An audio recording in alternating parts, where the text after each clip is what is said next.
Hey everyone, welcome to another episode of Better Body Radio. I'm joined today by big coach Nick. So Nick Whiteman's part of the online coaching team at Success, originating in Australia with the team based in different countries around the world. Currently based in Germany, Nick has quite the repertoire, shall we say, of qualifications and experience in coaching, including a level 1 accredited Australian weightlifting coach, level 2 powerlifting coach, and also level 2 strength and conditioning coach, to name but a few. Nutrition-wise, Nick is a certified M&U nutritionist. I feel like that's the most common tagline I've used on this podcast so far. And is currently studying the well-respected IOPN certification. I believe it's Lauren Bannock that runs that certification, I think. Yeah. Very well-respected guy. So obviously your nickname you're known as Coach Big Nick, but the big in his nickname isn't just all about his size, because Nick is a big lump. He also has an infectious personality, as you'll soon learn, where big laughs are definitely to be expected, and they certainly were during the CoFit event where we shared the screen for a couple of different talks. He's an avid lifter, playing in the top league for Rugby Union in Germany. His passion for performance extends beyond just the gym as well, as you can see with the sport background. So, Nick, welcome to Better Body Radio. Thanks very much for having me. I've got to say, that's the best intro I've had on a podcast ever. So anyone who listens to this and is like, I want Big Nick on the podcast, you better beat that. Brilliant. So I guess let's just dive in, shall we, Nick? So as I mentioned during the intro, you've had definitely a broad exposure to different types of fitness disciplines. And for myself and the listeners, just tell us a bit more about how you got into the industry and what your kind of journey has been to date. Yeah, of course. So my first introduction to coaching was as a rugby coach. So when I was 19 years old, I got my level 2 rugby coaching qualification in Australia, which allowed me to coach men's teams. I'd never coached a kids team or anything before that. I was playing for a rugby team that was purely made up of Air Force personnel on the base that I was living on. And yeah, basically we needed a coach, and I was like, oh, I'll do it. And so I signed up for coaching, and I just caught the bug for coaching straight away. And I got into the position where, over the course of my rugby and like my adult rugby and my Air Force career, I put on a lot of weight, and then I lost a lot of weight.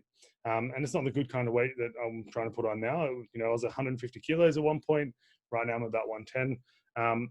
So naturally, people would approach me and ask for training advice, because everyone thinks weight loss training, don't they? Like no one like who is out of the loop.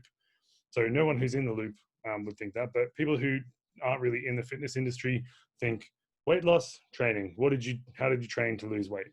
And I didn't really know the answer at the time. Like I lost weight because I tried a bunch of different diets and training strategies, and they all worked because they all adhered to principles that I wasn't aware of at the time.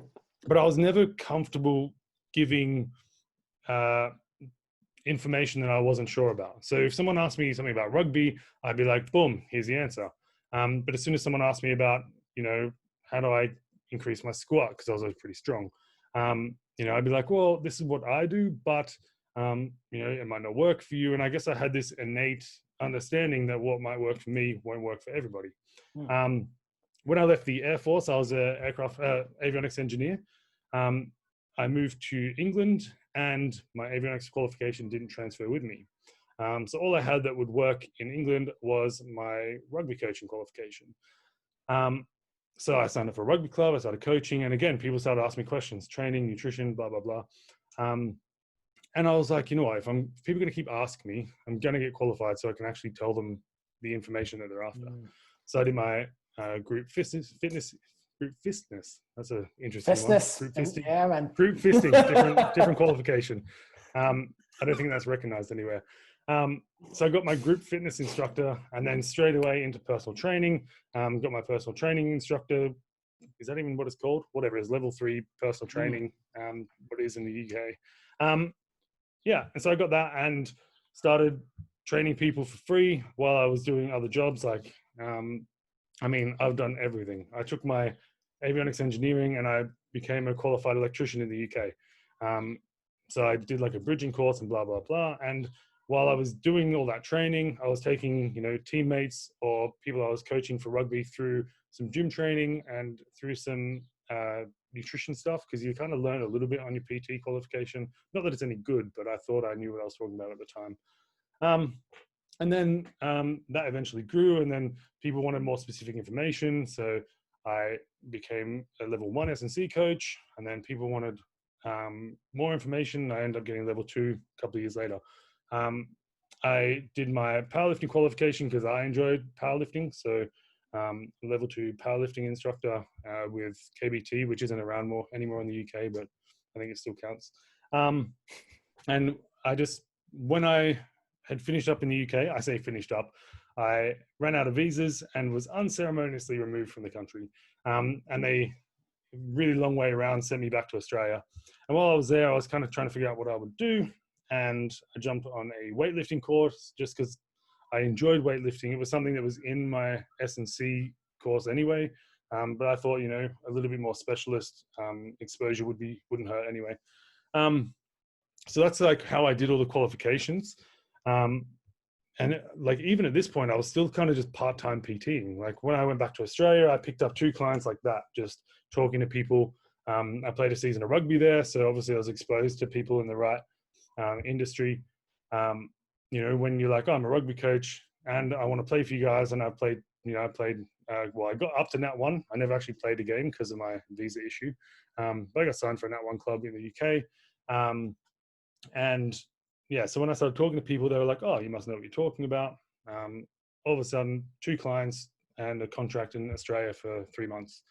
And so during that period, it was kind of all I had to do for money was train clients. So I was just hanging around the gym that I was a member of. And like the guy who ran the gym, I can't remember his name, but he was also an S&C coach for a bunch of rugby teams. And he just kind of helped me out. He didn't really take me on as staff, but he was like, you can train your clients here as long as you don't poach anyone from the gym, blah, blah, blah.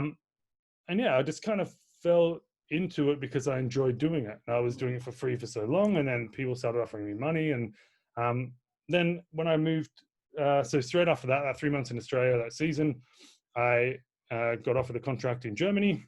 I'd never been to, well, actually, I'd been to Germany before, but I never knew it even had rugby over here. I had never really thought of going to Berlin even as a place to visit. Just wasn't something on my radar. And then all of a sudden, so my girlfriend's British, and when the visa drama happened, I left her in England and I went to Australia. So the closer I could get, the better. Berlin was, hour and a half flight. It was all right. So I accepted the contract and I moved here. And then, unfortunately, the guy who promised everything delivered nothing. So again, I ended up in a country with no job and just my qualifications to fall back on. So I started personal training, started coaching people, signed up for a different rugby team in the end, started coaching there. And again, just doing something I enjoyed eventually became my career. And as with everything else, the more people I trained, the more people who wanted nutrition information. And I was like, all right, I better become qualified as a nutritionist as well. And like every time I do this, I don't really know what the step is. I'm like, right, I better Google how to do that. And luckily my Google search popped up with MNU. And then I went through the same process everyone does with MNU. The difference was I did full with honors. So I would travel backwards and forwards to the UK for all the residentials and stuff like that.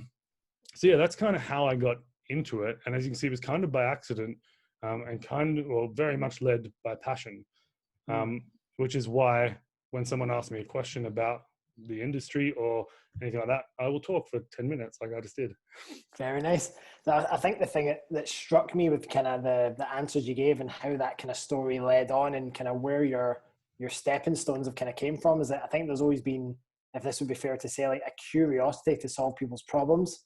And I think that curiosity that you seem to have has kind of helped you to explore different avenues. Like, oh, well, I don't really feel like I can offer as comprehensive answer as I would like to my standards. So I'm going to go and I'm going to find out from the people who know. And I definitely think that's, I mean, for me at least, that's the sign of a coach who's willing to constantly pursue excellence and kind of develop themselves. And I think in this industry now where it's so easy to get in, that's almost becoming a bit of a lost art. And I mean, you certainly see it here in Dubai where literally coaches qualify and I remember my days being on the gym floor, going up to people on the treadmill who did not want to be spoken to and just trying to build rapport and get to know the gym members. So I think that's quite cool that you're your development has came from this constant want of kind of serving others and helping others to a greater extent. So I think that's really cool.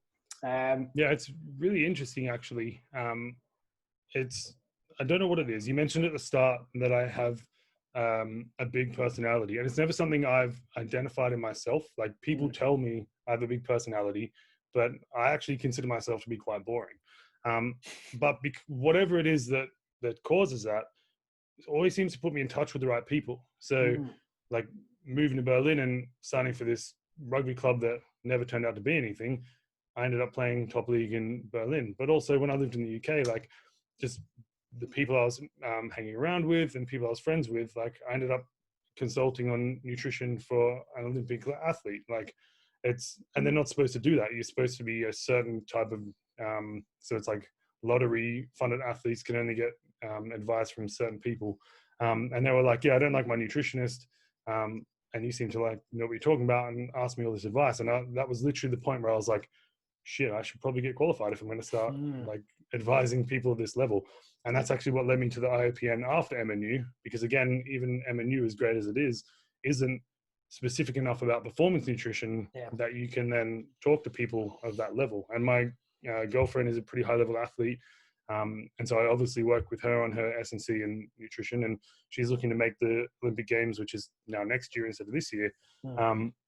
But for her benefit, and for my own peace of mind, I need to know what I'm talking about if I'm going to be talking to people at the highest level of sport. Like I would be doing them a disservice, and I would look like an absolute asshole if I was like, yeah, you just drop carbohydrates and lose fat, and less fat means better performance, or some garbage like that. And then they go and try and run at the Olympics and fall on their face or something.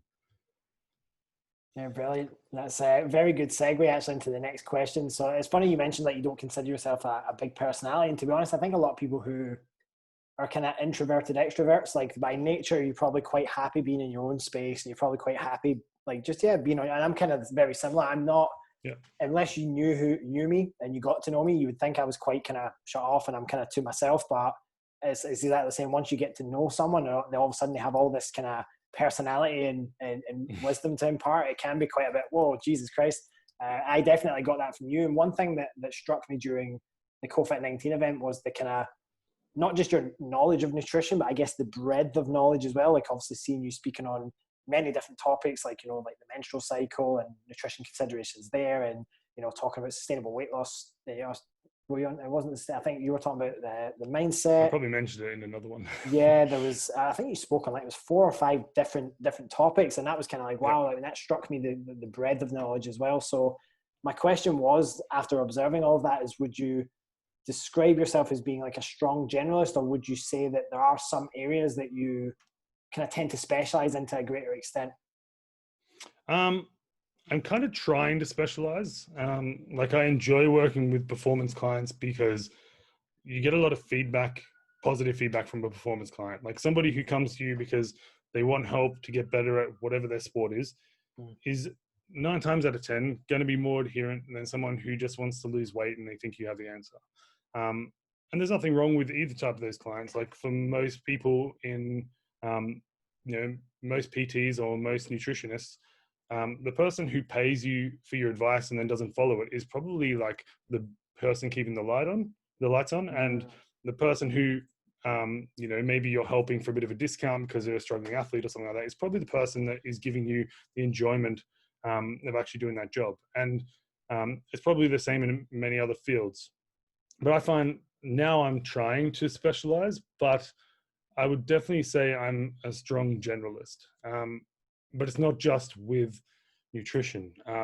Somehow I soak up information, and it's from everything. Like, as I said, if I went through my list of qualifications, I was an engineer in the Air Force. I've got all the qualifications in this industry that we've already spoken about.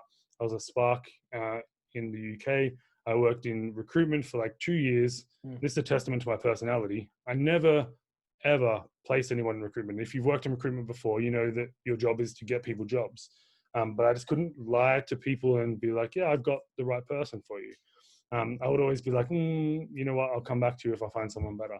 I went 2 years somehow, like most people would last 3 months without a single placement. And I somehow lasted 2 years because I guess my personality or whatever.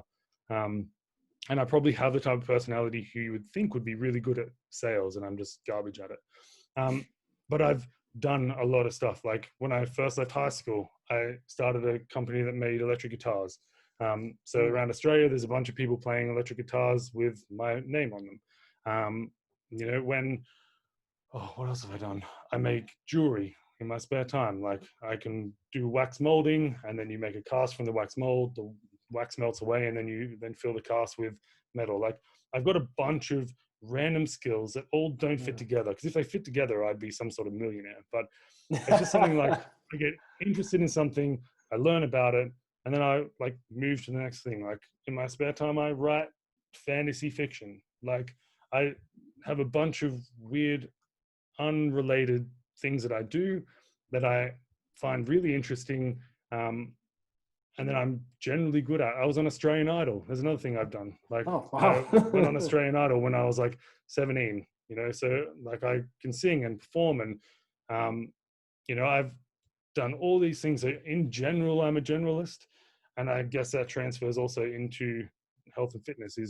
I know a fair bit about everything, but I wouldn't consider myself an expert on anything. I mean, almost all of the topics that I spoke on in COVID-19 were all things that I was like, do I want to be sharing the stage with these like experts? And in most cases, I surprised myself in what I had to give out to the conversations. Like looking at some of the people who were sharing the screen with, if I'm honest, before that, I'd never really seen much of your content, but I'd heard that you were really good at like the movement and all the stuff we spoke about. And the first bloody talk that I did was mobility and movement and stretching. And then I'm sharing the screen with you, and I'm like, oh God, I'm just going to get made to look like an absolute idiot. I'll just sit silently.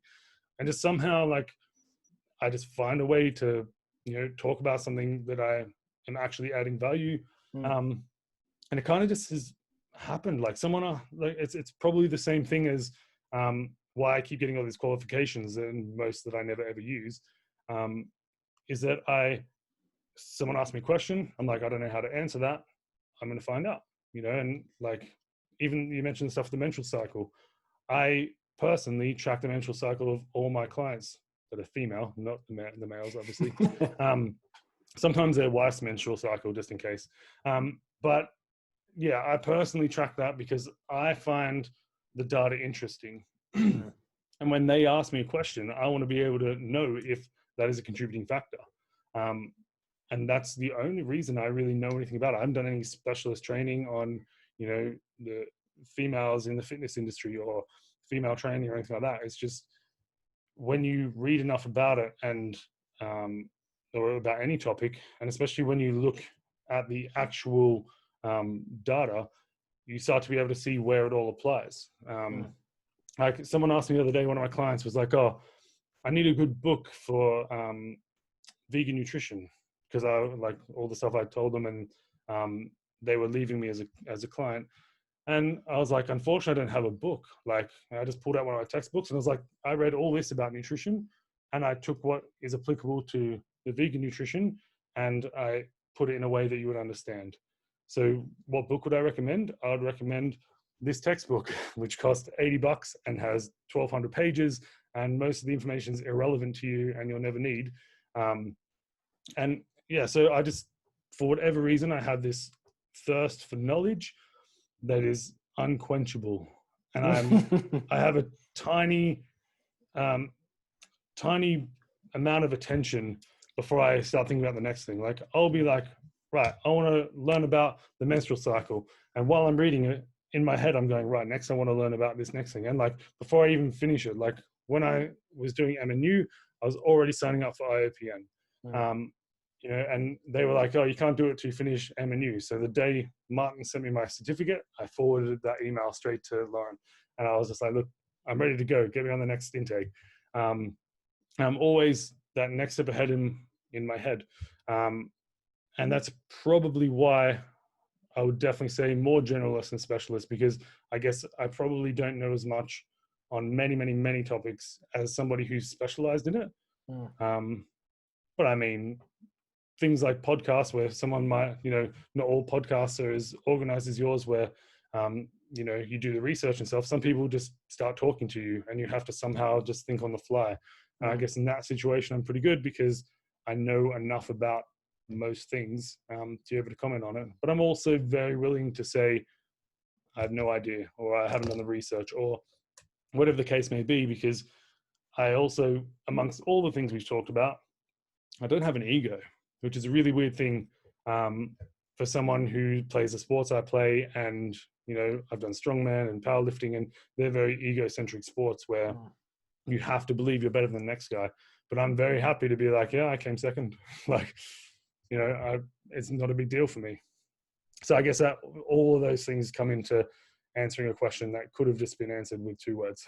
That was way more interesting though. And it's funny because I think if I think of some of the great coaches in the industry who I would consider kind of really good generalists, and I think I might have even said this to, it was either Louis or Johnny when I had them on, that almost it gets to such a point in the industry where some people can often become very tunnel vision in the way they work because they almost marry into a camp early, or they kind of look up to someone like a coach who belongs to a particular faction, whether it's physique coaching or it's CrossFit or whatever it is, and then they're like, well, this is fitness. And I think often trainers and coaches, and even maybe new trainers in the industry and potential ones that have been doing the same thing for a long time, they can forget that the industry is such a wide, vast just beast that has so many components to it, and there's a lot of people that are trying to get something very different and very unique from different aspects of the industry. And I think if I look at who would be one of the best generalists in the industry, think of Christian Thibaudeau.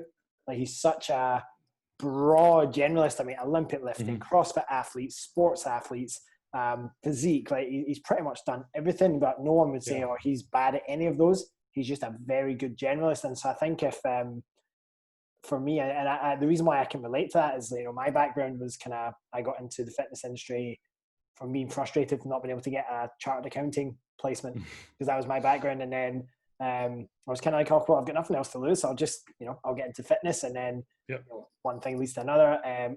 Rugby was my background, so of course a lot of my training was based around trying to perform better at rugby. And then when I moved to Dubai, it was competitive CrossFit for 5 years.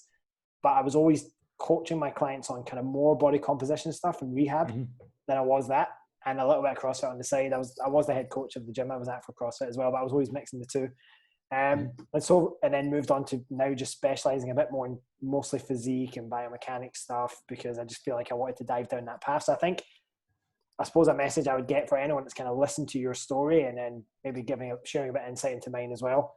It's okay to go and dip your feet in different waters to figure out like what you enjoy, and also just if you're curious as well. I'm also someone who gets very mentally curious about different things. Like, I've kind of been weighing up doing the RTS course, the resistance training specialist course.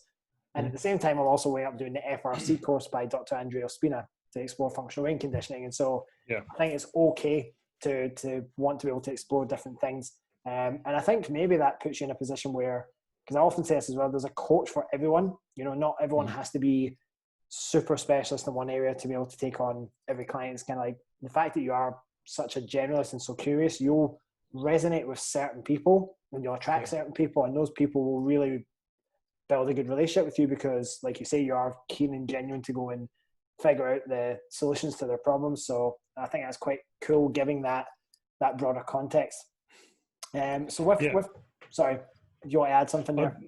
I was just going to say, like, it's a tough line to toe in this industry because we get exposed to a lot of information. And when you start reading research, like, there's nothing to say that, like, I'm really good at reading. Well, I would consider myself really good at reading and interpreting nutrition research. But that also means that I'm pretty good in reading and interpreting research in other fields. And so it is very much a transferable skill that I have, but I've got to be really careful that I'm not overstepping my boundaries. Like, that's one thing that I see in a lot of places is somebody will be, whether I'm a new nutritionist or even a master's qualified nutritionist or whatever their qualification is, and then they're giving people recommendations for their sleep when that's not nutrition. And I mean, we all do it. Like, I'm sure you give recommendations for sleep. I definitely do it, but that's not my area of expertise. It's not something I've ever trained in, but I can read data and I can listen to the people who are experts in that field. But it's also, And it's something that if I ever found that I was giving a lot of information on sleep, you would see me on whatever sleep course there is, because it's one thing to be a really good generalist, but also to know where to draw the line and to be able to say, look, I'm not an expert in this field. I can give this advice based on whatever, whether it's anecdote or your own personal experience, or, you've read the research, and you have a really good idea of where it is, where the research is at in the industry. You are still not qualified at it, no matter how much you know about it. And one thing for me is qualification. You probably know that, obviously, by me having so many qualifications. And I don't actually like calling myself a personal trainer anymore, because there are so many personal trainers out there who aren't very good, and give it a bad rap. But I try and differentiate between personal trainer and strength and conditioning coach. But even then, you still have heaps of, just qualified PTs who are interested in football or whatever. And then they're like, yeah, I'm an S&C coach. And I'm like, not the same thing. Like, chill out. You might be able to give some advice to someone on their strength and conditioning, but you need a qualification to be able to talk about that. And so, yeah, as much as I may consider myself to be a generalist and I know a lot of stuff about a lot of things, I'm a qualified spark, but I'm not a qualified plumber. Even though I could put someone's plumbing in, I would still be like, no, go see a plumber for that. Like, that's not my area of expertise.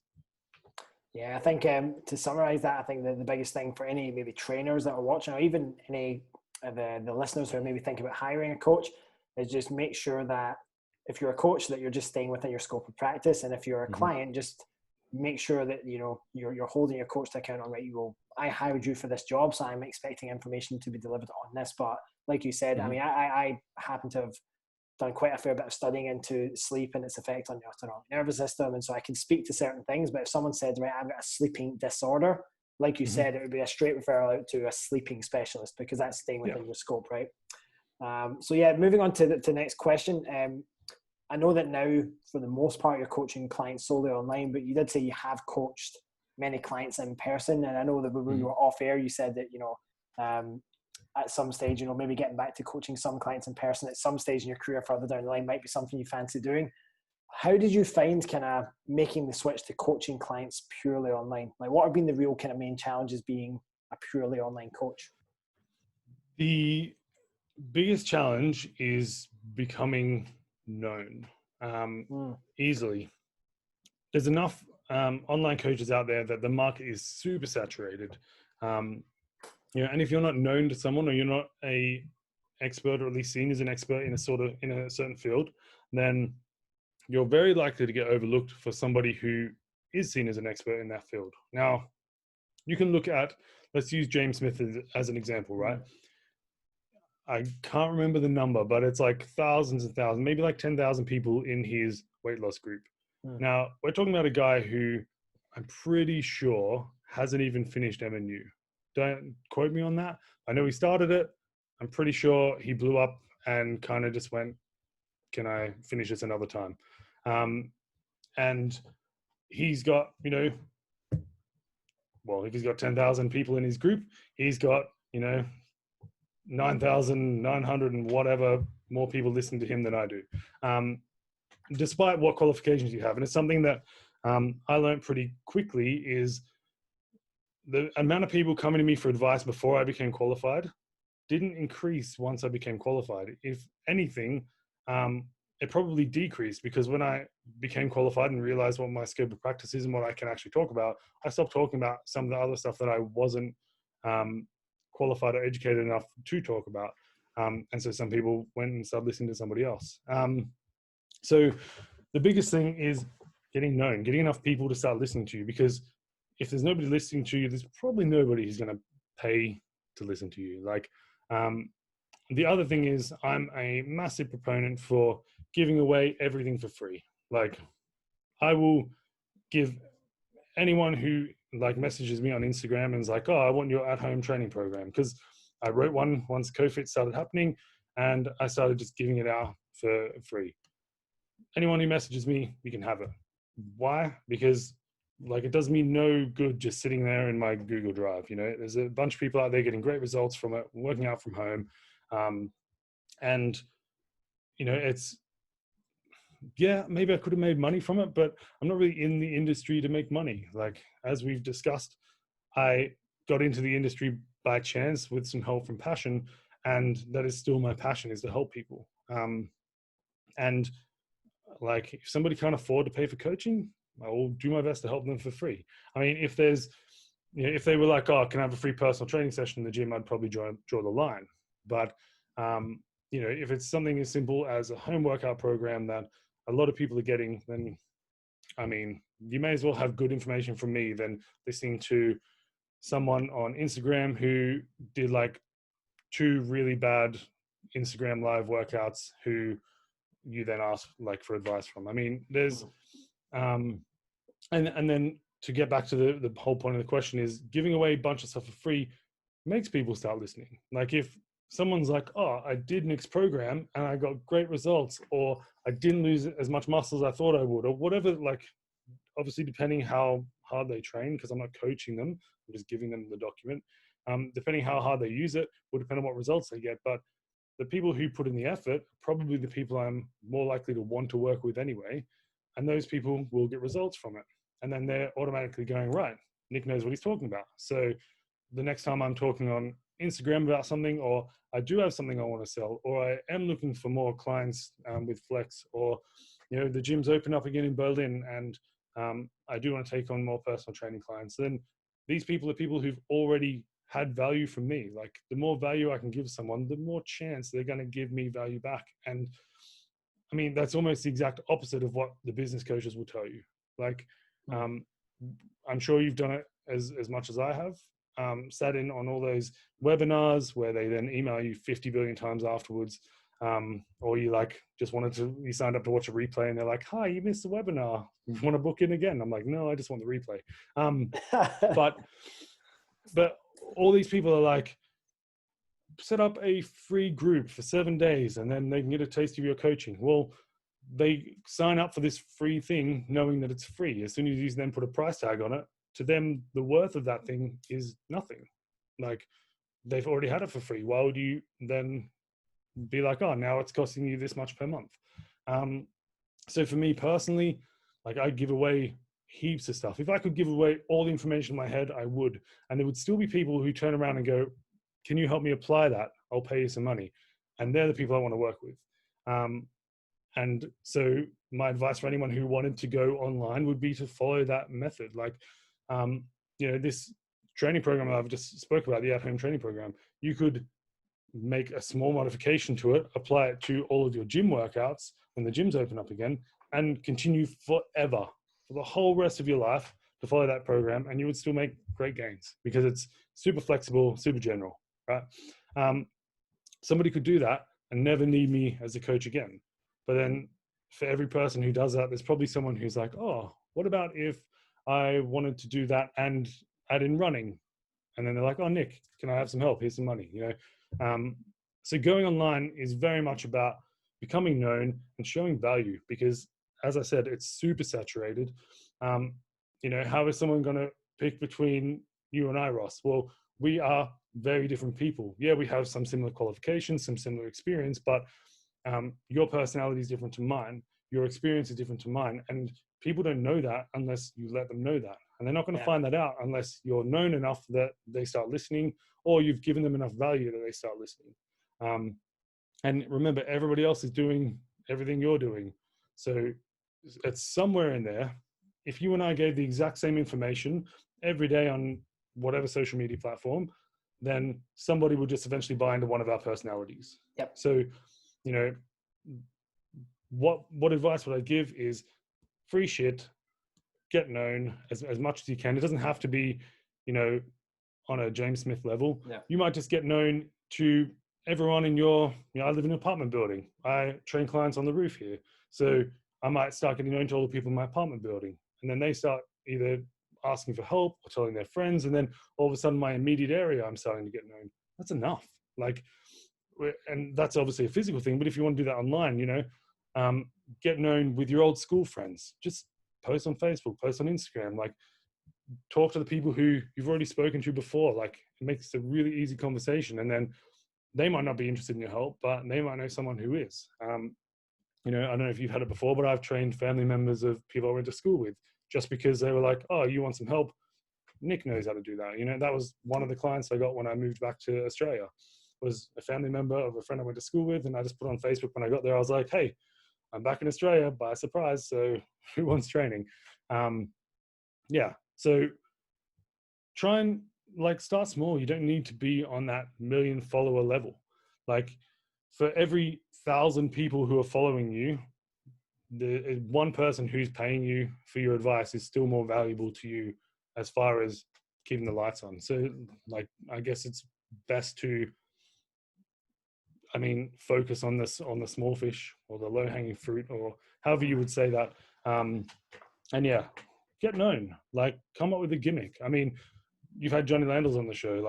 He sings all the time on his Instagram. It's hilarious. I would pay him for coaching just in case one day in a check-in video, he would sing to me. Have your thing. If you don't have a good personality, I guess you start off and take pictures of your butt like the rest of them do. I don't know. It's such a broad topic. I personally didn't find it that difficult because I started working for a company like Better Body Collective. So Flex is like that, where they already have a well-known name and a presence online. And so when I became a coach, I just had to impress the other coaches at Flex, didn't I? Just like someone who wanted to come and work with you would just have to impress you and the other coaches in your team. So I personally had a pretty easy track into online training and online nutrition coaching anyway. And it all kind of came from that.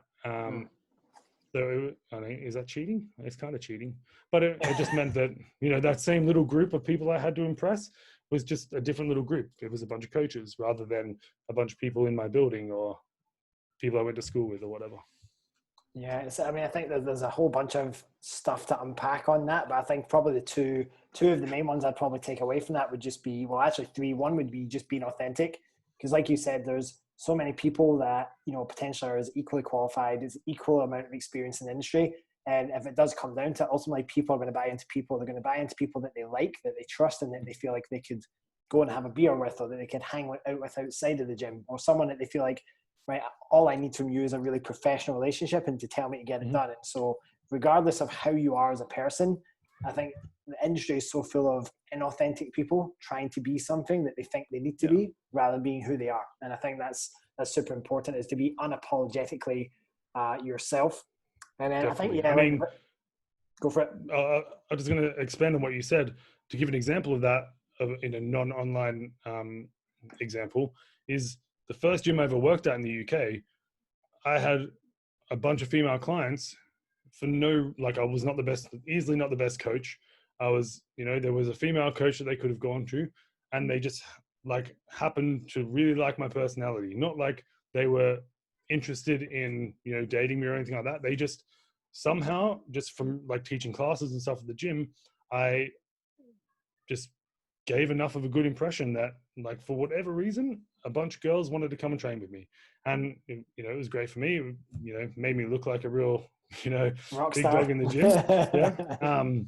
But it wasn't anything I did special. I ran the exact same class as the rest of the instructors. They liked my personality and they were just exposed to it, by doing those classes. So again, it's just that exposure. Yeah, being warm and approachable as well. It's funny. I actually, and I tell this whenever I can because it's a hilarious story. If anyone who knew me from before, even knows me now, if you ever thought that I was teaching spin, MetaFit, I don't know if you ever came across MetaFit, the kind of bodyweight training thing. But I taught that. I taught boxercise. I taught aqua aerobics to all the old ladies in the gym.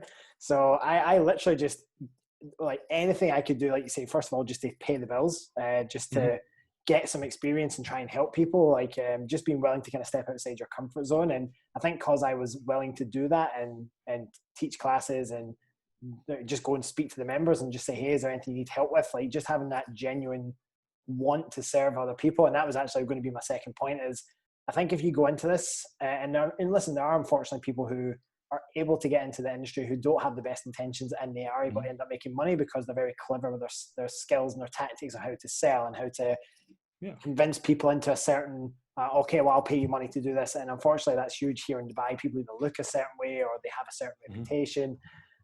So it is what it is. But I think the ones that I certainly see that last so long in the industry are the ones who continue to turn up, finding different ways and constantly giving value to those that they serve. And like you said, I think I do think there is a line to be drawn in terms of like giving your IP and your value, and at what point you should say, right, well, this is actually worth something, I should start charging. But at the same time, being willing to pay it forward, knowing, like, for example, you give those people that home workout plan, they could end up getting, like you say, crazy results, sending you some photos, and then you're like, well, that's social proof and that's a testimonial. And then that might pay forward down the line, either through using it as social proof, or they might recommend a friend who is a paying client. So I think, like you said, it's not being scared to, especially if you're a young coach in the industry and you're just trying to find your feet, be willing to potentially do some work for free and treat them as if like that's the only client in the world you're coaching, that they literally, it's life or death for your career, like if they get a result or not. And then and I think I see this in Dubai all the time, that's being lost. A lot of coaches don't have to walk the gym floor. They're almost a bit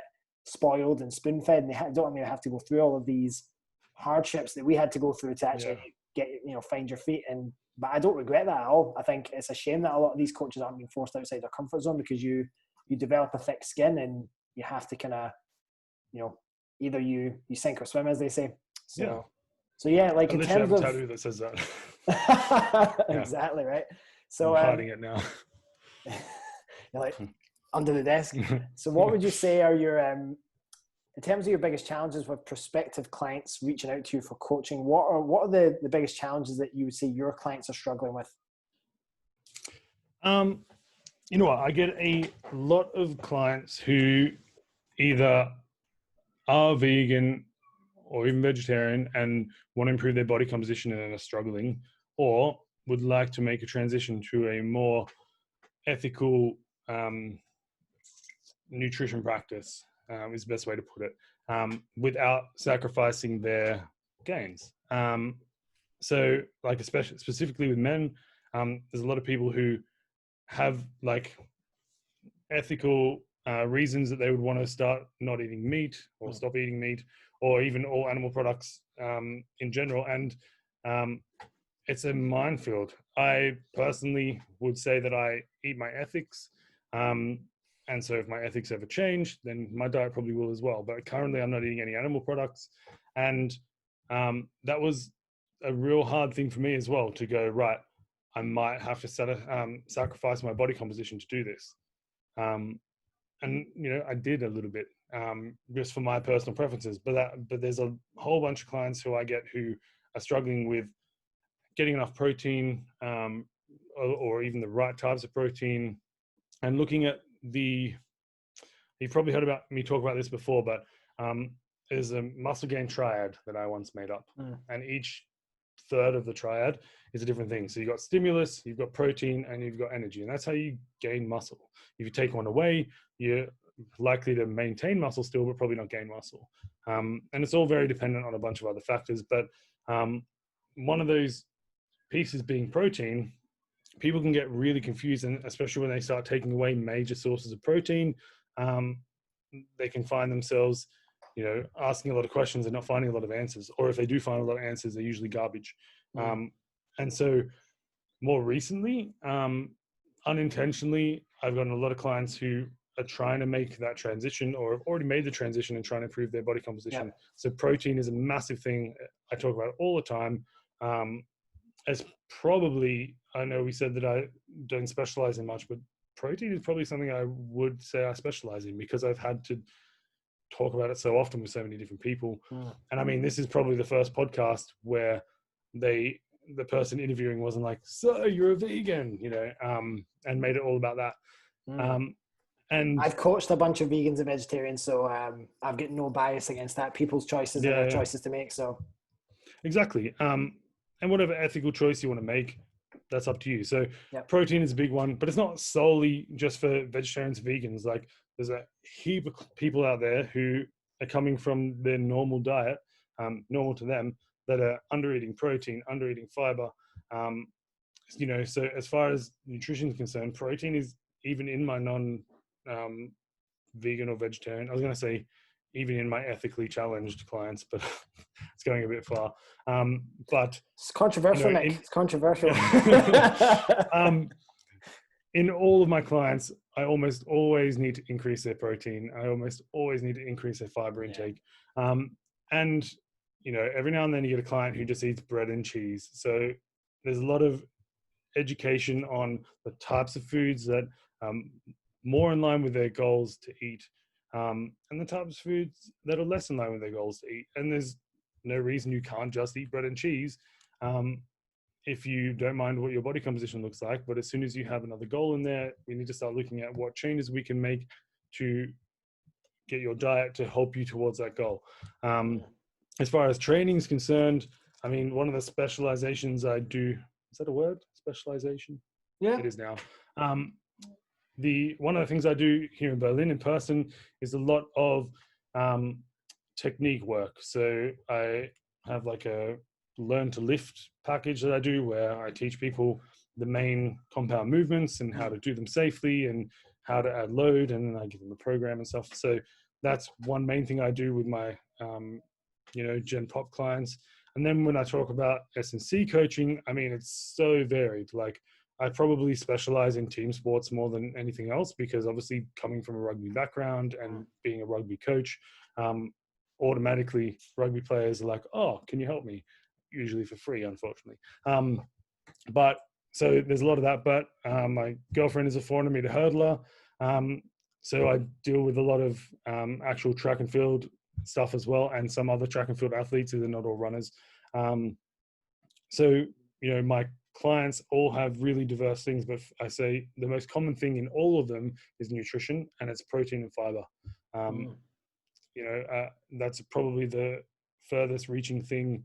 And then if you want to look at training, it's technique. Like, so many people, even if they're good training, like experienced trainers, it's the wrong word, trainees, is probably the best way to put it. Experienced trainees, or, you know, have a decent amount of muscle mass, or may even be like competing in their sport at the highest level, will still have technical flaws in their training.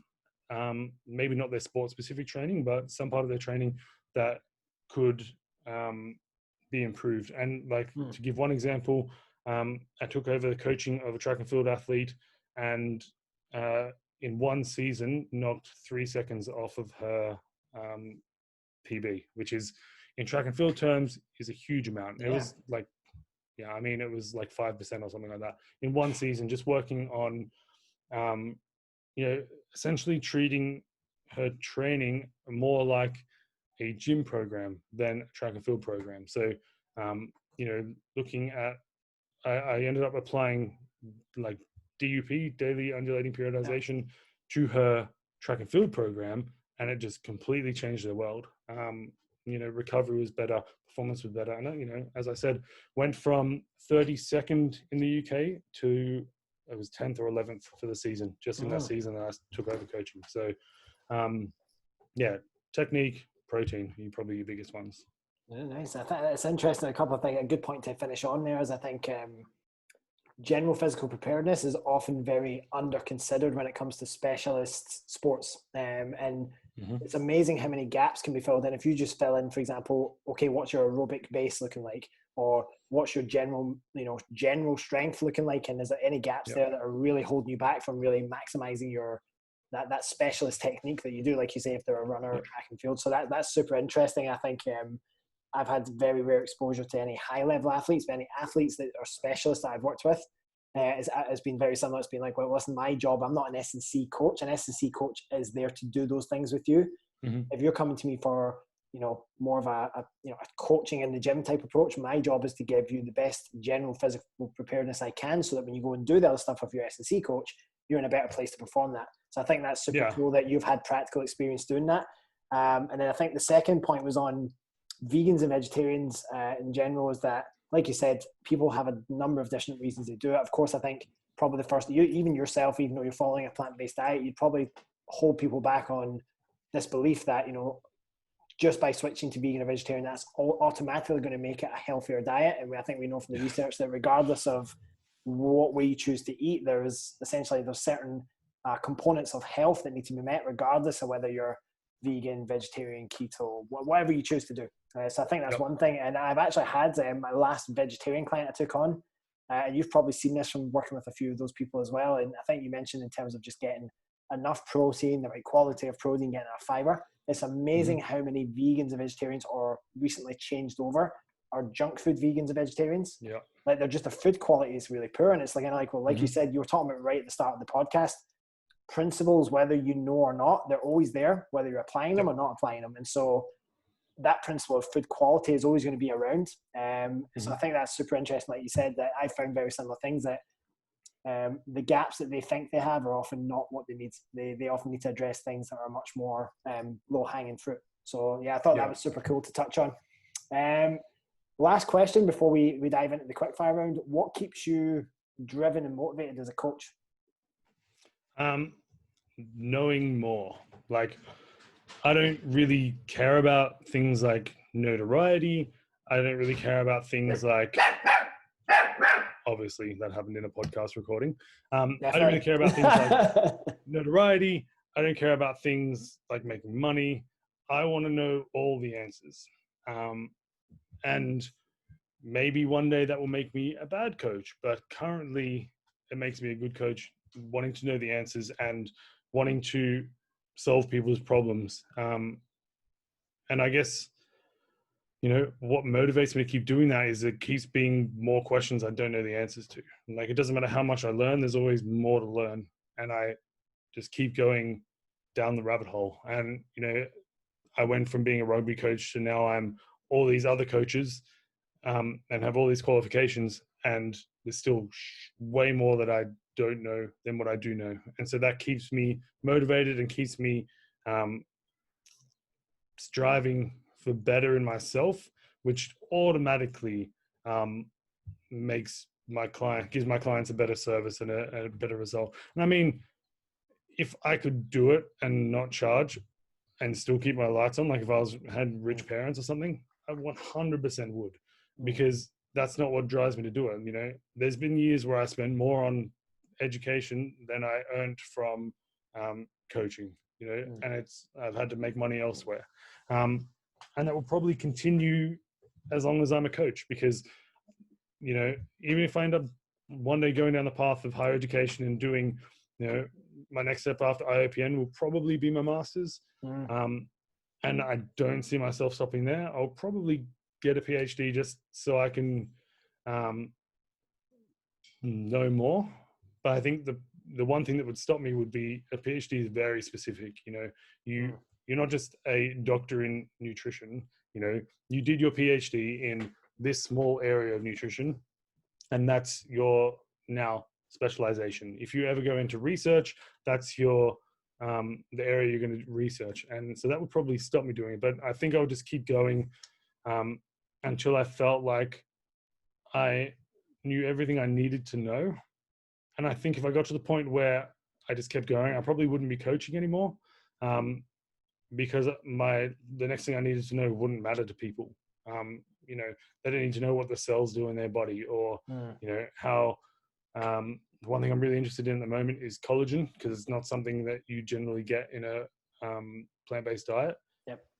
So finding ways to, like, there's currently not a evidence-based supplement for collagen that isn't animal-based. And there's ones that say that they are a collagen supplement, but they're not. They don't have, even if they match the amino acids, there's some substrates and stuff that must go with it, and nobody really knows what the answer is. And so I'm here going, I want to know that answer.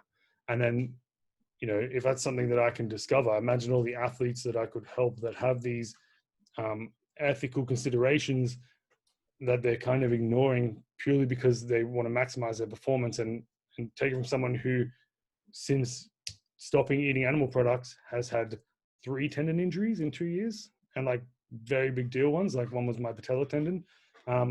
It does make a massive difference, especially if you're,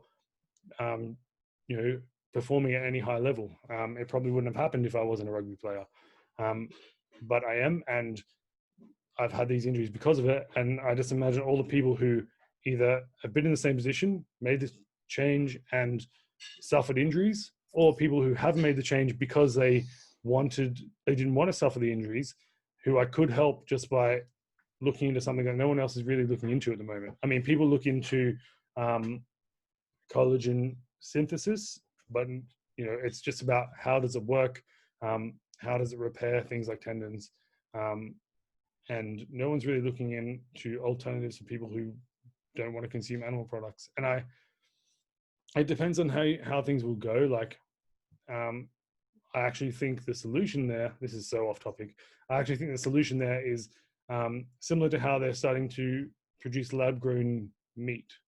So they take cells from whatever the meat animal is that they're trying to make meat from, and then they grow them in a lab into a steak or whatever they make it. I don't think it's a steak. I think it's like a burger patty or something. But they recreate the cells without harming animals. I actually think that'll be the solution to collagen supplementation. It won't be that it's not an animal product. It'll just be that it's it originally came from an animal and then was reproduced without harming animals. Will probably be the solution. But that's based on my limited research while I'm trying to study and coach and do all the other things I'm doing. But yeah, that's what keeps me motivated, is answering questions that I can't currently answer. Very cool. And that last question there is that nobody can currently answer.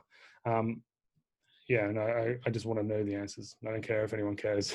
I think the thing that's interesting about that, and I think you touched on it earlier, was, say you did go on and do a PhD and say it was something super specific. Like you said, there's a lot of transferable skills within studying to get your PhD, that if you were to step back a bit and look at the thing, I mean, look at Lane Norton, he's technically a PhD, isn't he? But he's definitely not applying that specific area of his research purely to all of his practice. He's clearly taking some of the skills to, like you say, interpret research, and then because he spent so much time interpreting and understanding research, he has then got a greater ability to break that down into simple terms or to relay that to the public. And so it's interesting, like you say, like how far these things, how far down the rabbit hole do you go?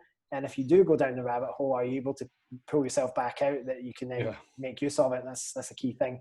The interesting thing with the supplement, like you were saying there as well, is that is super interesting. Like collagen is very rarely talked about. I mean, obviously they talk about like what are the things you can't get in a plant-based diet. And we know that obviously, creatine, a lot of this, the compounds like carnitine, a lot of the stuff you can't get from unless you consume muscle meats. It's very difficult, right? But yes, they have been able to create vegan and vegetarian versions of creatine. And like you said, so far, definitely collagen's one of those, no one's figured it out yet. So that was, I personally found that quite an interesting tangent, because I've done a bit of research into what's available for vegans to supplement and where do they need to fill their gaps, and what do people commonly struggle with when following a plant-based diet predominantly. Cool. So we're going to get into the quick fire round. So these are literally just random questions, just with a basic idea of knowing kind of some of your background and your, in terms of things like rugby and the fact that you are a plant-based athlete. And so we're going to dive into some little bits and bobs, and we'll just see what answers come up. So let's see. All right. So first one is going to be Will Genier or George Gregan? George Gregan. Good man. Kick to the corner or shot at goal? Kick to the corner. I'm a forward, obviously. It's funny, Johnny Lando said the exact same thing. Thing. He's a forward as well, so. That's right. Yeah. Snatch or clean and jerk? Clean and jerk. Dogs or cats? Oh, like I have a dog, as you just heard, but my preference would probably be dogs, but I would love to have just both. And then they're like best friends and entertain each other when I'm doing things like podcasts. I like that. If you could only have one piece of gym equipment, what would you have? I mean, if I choose a bar, do I get plates with it, or is it just a bar? One piece.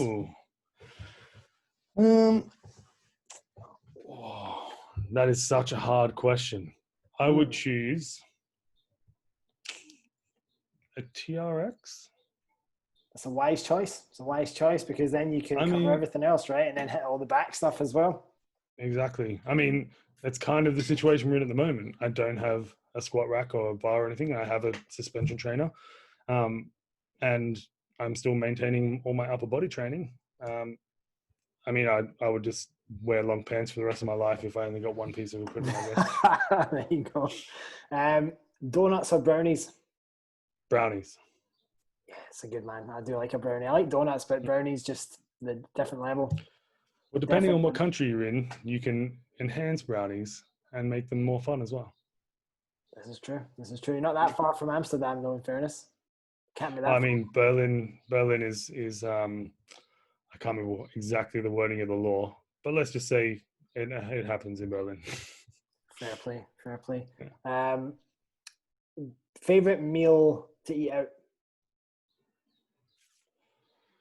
Pizza? I mean, yeah. I mean, some people might not think that's a good choice, as I don't eat cheese. But yeah, I mean, it's just a good all-round food. And as someone who hasn't eaten cheese in a long time, is still pretty good without it. This is true. Yeah. This is true. When it comes to beer, craft or bottle? Bottle or draft? I want to say draft, but only because Guinness is awesome from the tap and not great from the bottle. This is true. Why did the chicken cross the road? I was just going to say to get to the other side. It's not a wrong answer. I've never really considered it. Why did the chicken cross the road? I mean, probably because there was a rooster. Is that why they would cross the road? Or would they be running away from a rooster? I don't know. Someone threw a fridge at it. That's why. There you go. There you go. Someone threw a fridge at it. It's the best answer I've had to that so far. If you could post this whole COVID situation, if there was one place you could travel to, where would you go? Ooh. That is such a hard question. I would travel to, is it Wuhan, where COVID started? I traveled there just to be like, yeah, I went there. Yeah. I can imagine people listening thinking, he's a nut job. He's an absolute nut job. I'm not going to go there and eat a bat, am I? So yeah, I'm going to go and get immune so that I can never have issues with COVID ever again. Well, I mean, imagine their economy. It's probably going to be garbage after this. No one will want to go there. So, little money injection. Cheap Pop holiday. up one of their Airbnbs or something. Yeah, fair enough, fair enough. And last question, who should we get on the podcast next? This is such a hard question. I mean, Charlotte, have you got her on yet? No, Charlotte Fisher? No, not yet. I mean, she's a great chat. I recently, it's unreleased and may remain unreleased forever, but she has a podcast called Death, Taxes, and Disappointing Sex, where she talks about not nutrition stuff, because as she's a nutritionist, she's kind of, talks about it on everyone else's podcast. And I interviewed her, and she has some very, very interesting stories and things that have happened in her life. So I interviewed her for her own podcast, just so she wasn't interviewing herself. So yeah, I find her very interesting.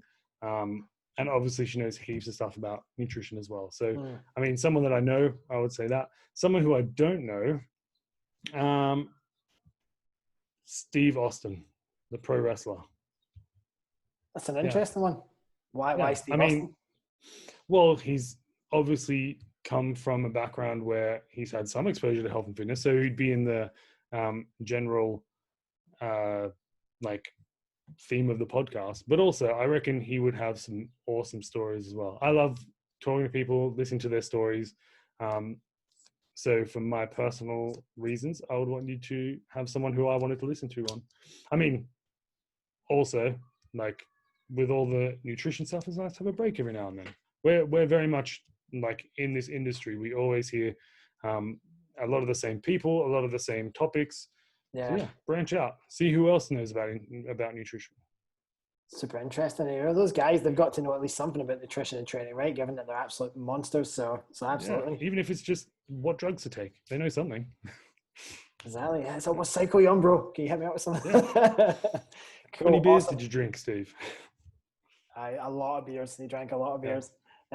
Listen, Nick, thanks for coming on. It's been a super interesting chat, and I'm sure the listeners will find it, like I said, your way of delivering content and info very relatable.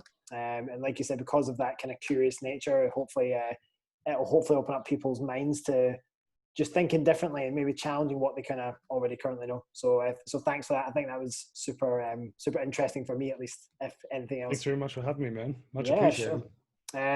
In terms of, well, first of all, where can people find you? And if someone wanted to reach out for you about coaching, what's the best way to do that? You can find me on Instagram at coach.big.nick. And I mean, that's probably the best way to approach me about coaching as well, because the link in my bio is, unless I'm doing something for charity or something like that, is generally the link to get coaching. But yeah, just hit me up, slither into my DMs. Slide up in there. I like it. Yeah. Listen, thanks guys for tuning in. Now, if there's anything that Nick said during this episode that you resonated with, please do leave us a comment. In terms of supporting the podcast, the best way you can support us as a young podcast just getting off the ground is to go onto iTunes, leave us a 5-star review. And like I said, even when you leave that review, there's always a chance to leave some written comments as well. And like I said, if there's anything at all that resonated and you felt like, you know what, I really feel like I need to thank these guys for the information they shared today, then just pop it in there, and that's the best thing you can help us out with. Once again, Nick, thank you, and I'm sure we'll have you back on at a later date. I'd love to be here.